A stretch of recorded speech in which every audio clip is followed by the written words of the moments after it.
Saya sering menyampaikan ke kader-kader PKB yang datang ke pesantren ketika curhat melihat hubungan yang kurang harmonis antara struktural NU dan PKB. Saya sampaikan, biarkan saja, itu adalah bagian dinamika. Tapi yang terpenting buat kita adalah bagaimana memelihara hubungan dengan masyarakat kultural NU, itu lebih penting. Kenapa? Karena kekuatan kita yang paling utama bukan di struktural, tetapi adalah kultural.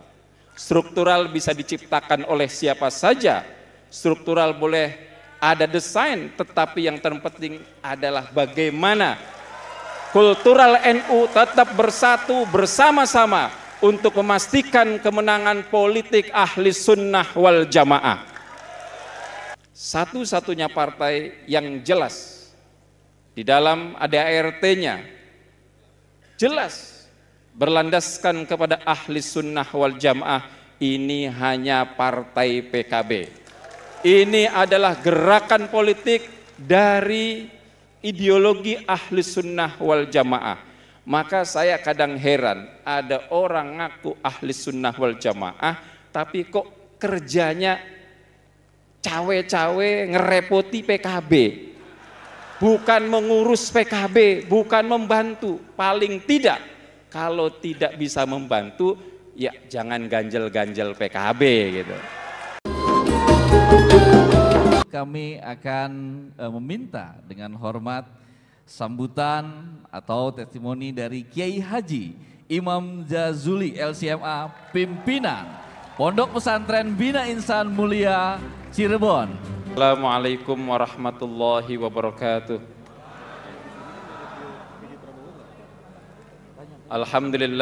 Alhamdulillahirabbil alamin. Wassalatu wassalamu ala asyrafil anbiya'il mursalin wa ala alihi wa sahbihi ajmain, amma ba'du. Yang saya hormati para kiai, para ibu nyai, wabil khusus Kiai Haji Kafabihi, Kiai Haji Marzuki Mustamar, Kiai Haji Haidar Muhaimin, Kiai Haji Bushrul Karim, Kiai Haji Abdul Mun'im Deze, Kiai Haji Ahmad Badawi Bashir, Kiai Haji Syihabuddin Ahmad, dan idola kalangan muda NU Gus Kausar dan Gus Salam. Beliau selalu hilir mudik di beranda saya ini ya. Pokoknya tiap hari pasti ketemu beliau sebagai gerakan Nahdiyin bersatu ya.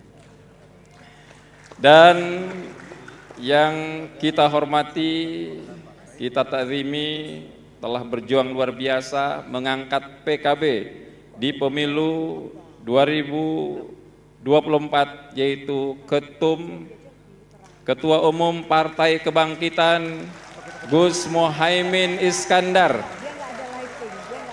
Ini luar biasa, ketum yang energik, smart, banyak strategi, banyak akalnya. Kita bersyukur ini punya ketum yang luar biasa. Yang terhormat Pak Sekjen dan juga para menteri yang tidak bisa saya sebutkan satu persatu, juga para ketua partai yang sudah hadir pada malam hari ini, dan seluruh anggota fraksi PKB, baik DPR RI, DPRD tingkat 1 maupun DPRD tingkat 2, dan seluruh hadirin semua yang hadir pada malam hari ini. Saya malam hari ini terasa istimewa karena sudah bertahun-tahun saya tidak pernah hadir dalam undangan apapun, resepsi pernikahan, undangan organisasi, termasuk undangan partai PKB. Ini pertama kali saya keluar dari pesantren dan dikasih podium di JCC. Tirakat saya 7 tahun batal ini, gara-gara Gus Ketum ini. Dan tentu ini menjadi istimewa buat kita semua. Milad ke-26 PKB adalah hari kesyukuran. PKB yang dulu dikenal sebagai partai Nahdiyin saja, hari ini kita lihat sudah berubah. Banyak kantong-kantong yang bukan kantong Nahdiyin, tapi PKB mendapatkan kursi. Itu luar biasa. Di NTT PKB luar biasa. Bahkan di Samosir juga luar biasa. Ini tandanya PKB sudah menjadi partai nasional di semua tempat, terwakili oleh anggota-anggota fraksinya. Kita lihat perkembangan PKB ini luar biasa. Pemilu lalu hanya 58, pemilu sekarang jadi 68. Dari 13 juta menjadi 16 juta. Yang luar biasa itu justru DPRD tingkat 1 dan DPRD tingkat 2. Dulu 1.700, sekarang 2.114. Ini nggak main-main kemajuannya, ya. Kayaknya 2 jalur ini, jalur darat dan jalur langit ini. Kalau darat doang rasa-rasanya berat ini. Para hadirin semuanya yang saya hormati, saya diminta oleh Gus Ketum untuk memberikan sedikit sambutan terkait masa depan politik Nahdiyin. Tentu kita semua tahu bahwa Gus Ketum pada tahun 2022 telah memberikan visioning tentang Indonesia di dalam bukunya yang sangat lengkap. Maka pada malam hari ini saya ingin sedikit memberikan visioning tentang masa depan PKB. Kita tahu PKB adalah satu partai yang lahir dari karangan santri dan dari rahim NU, walaupun kadang-kadang kita agak heran ini. PKB dan NU ini mestinya bersama-sama membangun kebersamaan, tetapi yang kita lihat justru kadang menjengkelkan. Saya sering menyampaikan ke kader-kader PKB yang datang ke pesantren ketika curhat melihat hubungan yang kurang harmonis antara struktural NU dan PKB. Saya sampaikan, biarkan saja, itu adalah bagian dinamika. Tapi yang terpenting buat kita adalah bagaimana memelihara hubungan dengan masyarakat kultural NU, itu lebih penting. Kenapa?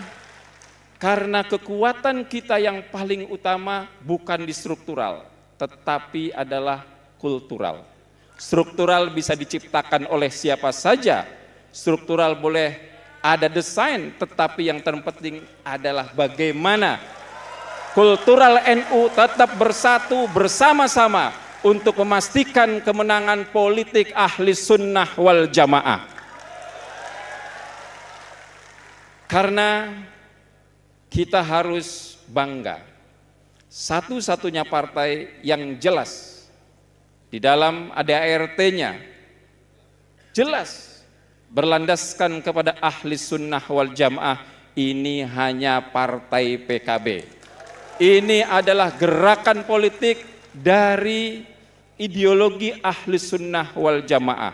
Maka saya kadang heran, ada orang ngaku ahli sunnah wal jamaah tapi kok kerjanya cawe-cawe ngerepoti PKB. Bukan mengurus PKB, bukan membantu. Paling tidak, kalau tidak bisa membantu, ya jangan ganjel-ganjel PKB gitu. Kenapa demikian? Saya sering menyampaikan, nah, kalau kamu betul-betul ingin mempertahankan ahli sunnah wal jamaah, maka mau tidak mau harus merawat politiknya. Kalau politiknya hilang, maka ideologinya juga pelan namun pasti akan hilang.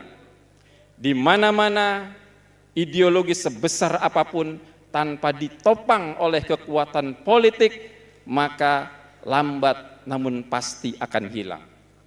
Saya kuliah di Al-Azhar Mesir, saya baca sejarahnya, ternyata Al-Azhar itu pendirinya Fatimiyah, itu Syiah. Tapi hari ini berubah menjadi ahli sunnah wal jamaah. Kenapa? Karena Syiahnya kalah. Yang berkuasanya Sunni, maka secara otomatis Al-Azhar yang tadinya Syiah berubah menjadi Sunni. Demikian pula kalau kita baca sejarah, Saudi Arabia dulunya Sunni, tetapi karena Sunni kalah secara politik dalam 100 tahun ini, kita bisa lihat hari ini setelah 100 tahun kita sulit melihat orang Sunni di Saudi. Itu kenapa pentingnya politik. Maka ideologi ahli sunnah ini harus ditopang dengan politik. Omong kosong bicara tentang peradaban dunia dan lain sebagainya, kalau politiknya acak-acakan. Kita bisa lihat dulu di Turki. Turki ini dulu Islam. Politiknya politik Islam zaman Ottoman, kemudian runtuh. Kenapa? Karena secara politik lemah kekuatan Islam. Akhirnya yang berkuasa adalah kalangan sekuler. Semua aturan-aturan menyulitkan bagi komunitas muslim. Bahkan terjadi migrasi besar-besaran ke semua wilayah. Ke Jerman, orang berlari kemana-mana. Kenapa? Kebebasan beragama dikurangi. Dan baru hari ini kita bisa melihat kebebasan itu dibuka lagi. Kenapa? Karena secara politik komunitas muslim mulai kuat dengan lahirnya partai yang awalnya sudah dimulai sejak zaman Erbakan, kemudian hari ini sudah ada Erdogan. Politiknya menang, maka menjadi kuat kembali Islam. Jadi kita tidak bisa memisahkan antara politik dengan agama. Itu menyatu. Maka saya selalu menyampaikan, kalau kita ini anti dengan politik identitas, berarti yang bermasalah itu kita.